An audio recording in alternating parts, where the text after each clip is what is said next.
Olá, muito boa tarde. Seja bem-vindo à programação da CNN. A gente atualiza agora as últimas notícias do Brasil e do mundo neste sábado, dia 14 de março de 2026.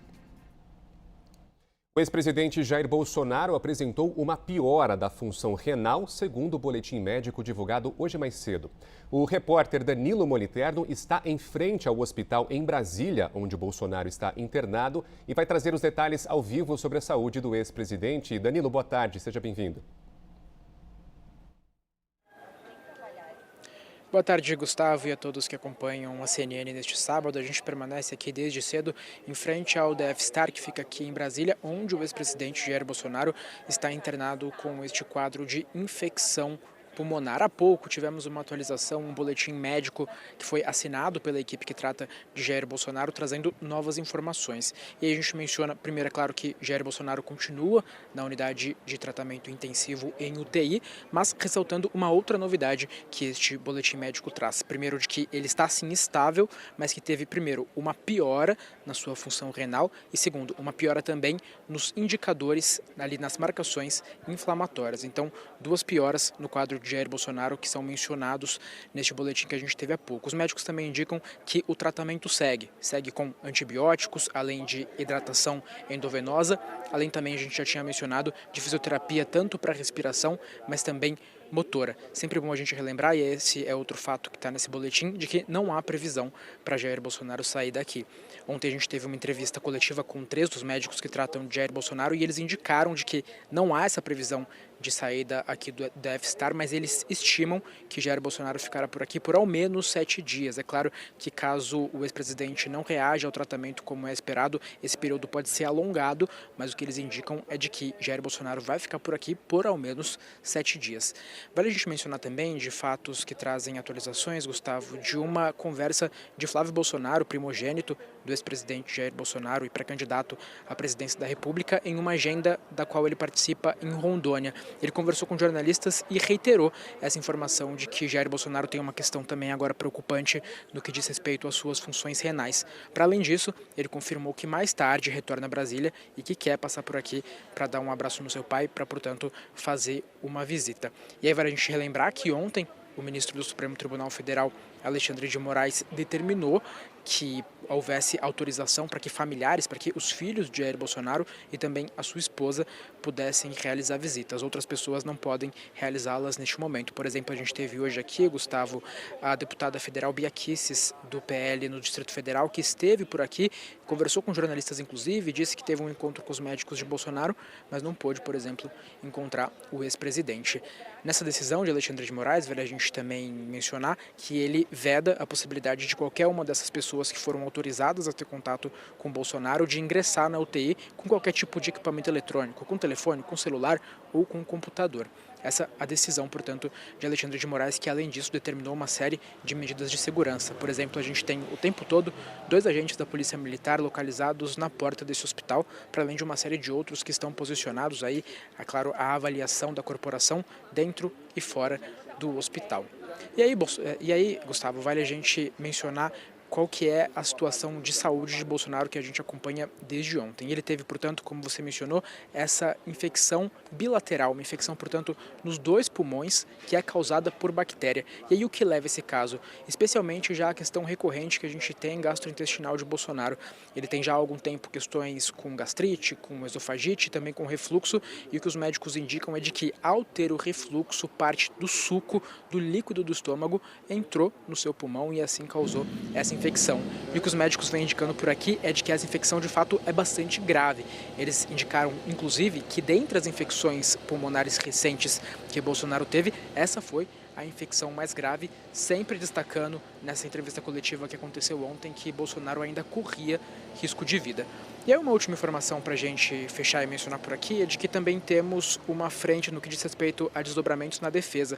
Ontem a gente teve Paulo Cunha Bueno, que é um dos advogados de Jair Bolsonaro, voltando a cobrar que ele pudesse ser transferido para a prisão domiciliar, argumentando que em um estabelecimento prisional ele não pode receber os cuidados, os tratamentos médicos necessários para cuidar dessa condição que ele tem de saúde, especialmente essa condição gastrointestinal. A gente conversa com advogados de Jair Bolsonaro para perguntar sobre os próximos passos, e o que eles indicam é de que só vão tomar novos movimentos a partir do momento em que tiverem mais informações da equipe médica de Bolsonaro.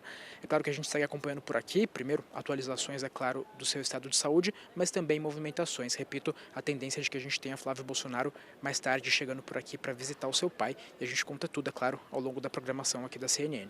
Muito bem, Danilo Moliterno, lá em Brasília, em frente ao hospital, acompanhando tudo de perto. Danilo, obrigado. A gente volta contigo ao longo da programação.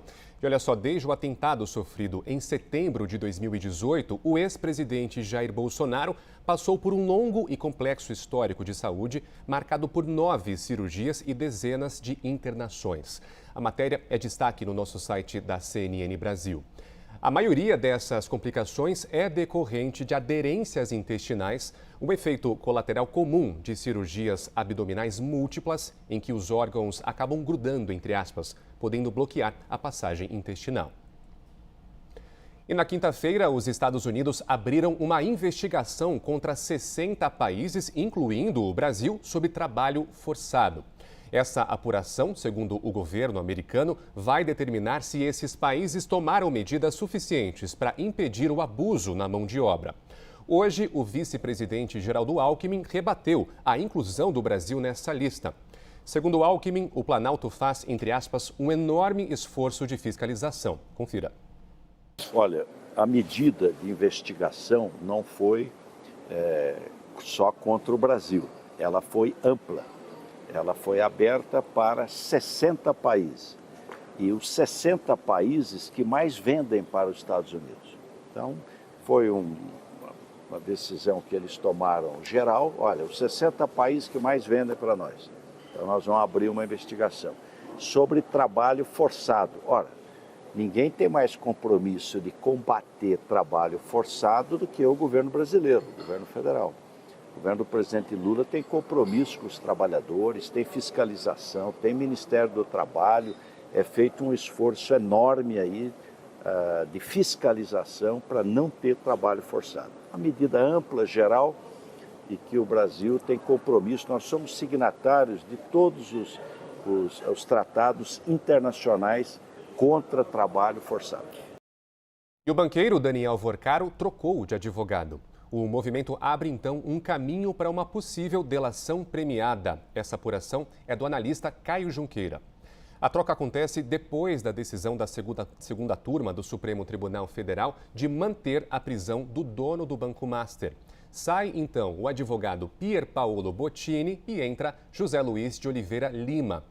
Nos bastidores, a troca é um sinal de que Vorcaro deverá fazer justamente uma delação premiada. E a nossa analista Jussara Soares também traz mais detalhes dessa possível delação. Segundo a apuração, a avaliação nos bastidores é de que a delação pode se tornar inevitável depois da troca na equipe de defesa de Daniel Vorcaro. A dúvida agora é se a negociação vai ser conduzida pela Polícia Federal ou pela Procuradoria-Geral da República e até onde o banqueiro estaria disposto a avançar nas revelações. E em Cuba, manifestantes revoltados contra a falta de luz atearam fogo em um escritório do Partido Comunista. Esse caso foi registrado na cidade de Morón, a 400 quilômetros da capital, Havana. O protesto começou pacífico, mas terminou de forma violenta na madrugada deste sábado. Os manifestantes reclamam da falta de energia e de alimentos, e a escassez é consequência de um embargo que os Estados Unidos colocaram contra a exportação de petróleo para Cuba. A ilha depende muito da commodity que vinha da Venezuela, mas a venda foi suspensa com a prisão do ditador chavista Nicolás Maduro. Com isso, o presidente americano Donald Trump espera enfraquecer o regime cubano, considerado um antigo rival dos Estados Unidos.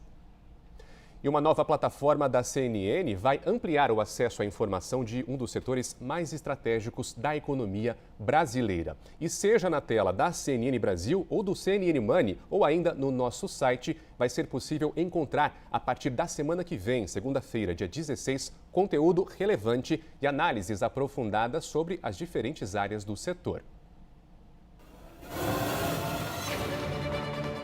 A infraestrutura move a economia e conecta o Brasil ao mundo.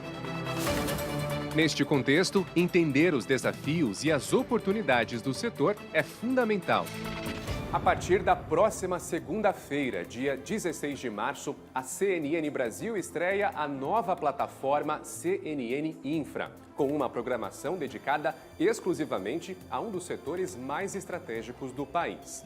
No digital, uma página exclusiva vai trazer em tempo real as notícias, os projetos e os investimentos na área. Na TV, novos programas vão ao ar com nomes importantes da infraestrutura e também boletins diários. Além disso, o nosso time de especialistas vai trazer diariamente as análises sobre os principais temas que impactam o segmento.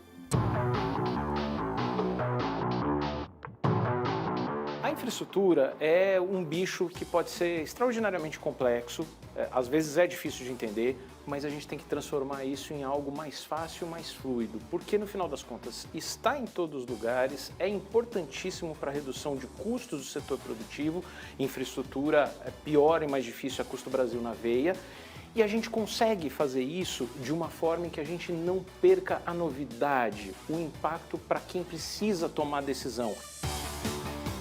A grade de programação ganha novas atrações semanais no CNN Money, com programas que vão ao ar às 7h45 da noite. Na segunda-feira, foco no setor elétrico, com alta voltagem. E no programa de estreia, o entrevistado é o diretor-geral da ANEEL, Sandoval Feitosa, em plena semana de leilões de energia. Quarta é a vez do Mapa da Mina. A CEO da Anglo American, Ana Sanches, vai explicar em detalhes a riqueza dos minerais estratégicos. Já na quinta-feira, o Conexão Infra traz a logística de transportes, mobilidade e saneamento. E o primeiro convidado é o CEO da Acciona, André D'Angelo. Também já estão confirmadas entrevistas com Reinaldo Passanezi, presidente da CEMIG, Gustavo Werneck, CEO da Gerdau, Mauro Henrique Souza, diretor-geral da Agência Nacional de Mineração, Pedro Palma, CEO da Rumo, Miguel Setas, CEO da Motiva e Radamés Casseb, CEO da AEGEA. Ainda no CNN Money, boletins diários vão trazer as principais atualizações do setor com a quentura que a notícia precisa. O Infranews passa a ocupar a grade ao 12h25 e às 5h55 da tarde. Mais tarde, Daniel Hitchner, diretor de jornalismo em Brasília, e a equipe de analistas da CNN Infra participam todos os dias no fechamento de mercado com Fernando Nakagawa. E 2 vezes por semana na CNN Brasil, às terças e quintas, dentro do Hora H, com Thaís Herédia. 2024-2025 foi um biênio extraordinariamente importante para a infraestrutura, ainda longe daquele investimento que todo mundo mira de 4% do PIB. Mas cresceu bastante. Em rodovias a gente viu mais de uma dezena de leilões. Ferrovias, finalmente a gente tem sinais de que a modelagem começa a encaixar. Saneamento, dos setores mais negligenciados da infraestrutura, está recebendo muito investimento porque precisa universalizar água e esgoto até 2033. Minerais, a mineração ficou absolutamente importante em termos estratégicos. E para garantir uma base sólida, a CNN Infra também passa a contar com a expertise de um renomado time de especialistas. Maurício Portugal, referência em PPPs, Isadora Cohen, especialista em transportes, Gustavo Roque, com a visão da inovação e sustentabilidade, Joísa Dutra, autoridade em regulação e no setor elétrico, e Davi Zilberstein, uma das maiores vozes do Brasil quando o assunto é petróleo e gás. Todos eles estarão a postos para evidenciar o cenário atual e antecipar as tendências. A fundação está pronta e a estreia é no dia 16 de março. CNN Infra, a plataforma completa da informação que conecta você ao desenvolvimento do Brasil. Muito bem, CNN Infra, na segunda-feira, dia 16 de março. Eu fico por aqui, mas eu volto com você às 15h15. Até já!